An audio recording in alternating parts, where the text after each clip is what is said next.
من از دوستانی چندین روی و برویم حذر کردم.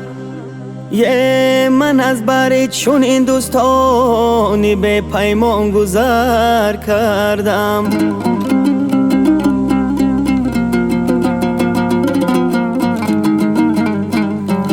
قسم بر نان و خوان و بر همه آب و نمک دانم.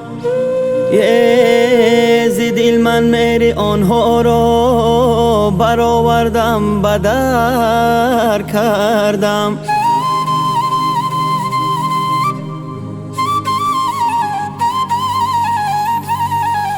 حذر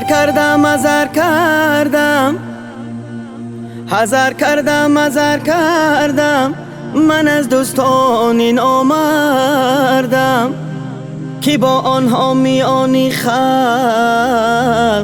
عمر بارو خیزردم.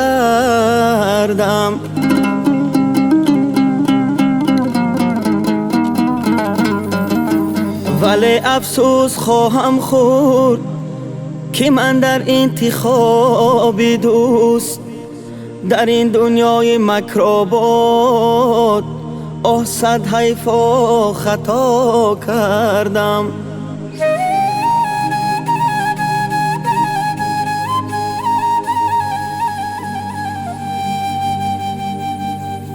به هنگام پریشانی نمی بینم کناری خود. اگرچه به یگان مینت بودم در بریانان.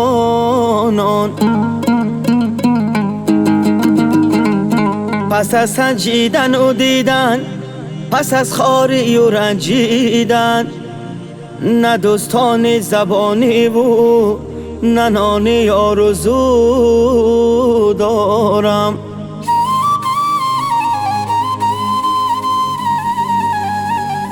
نه دوستانی زبانی و نه نانی آرزو دارم. فقط اندر کنار خود خدای مهربانی من، فقط اندر کنار خود خدای مهربانی من. عزیزان دل و هم دوست جانی آرزو دارم.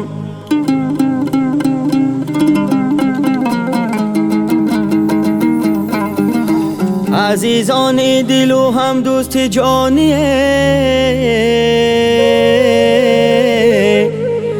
دوست جانی آرزو دارم.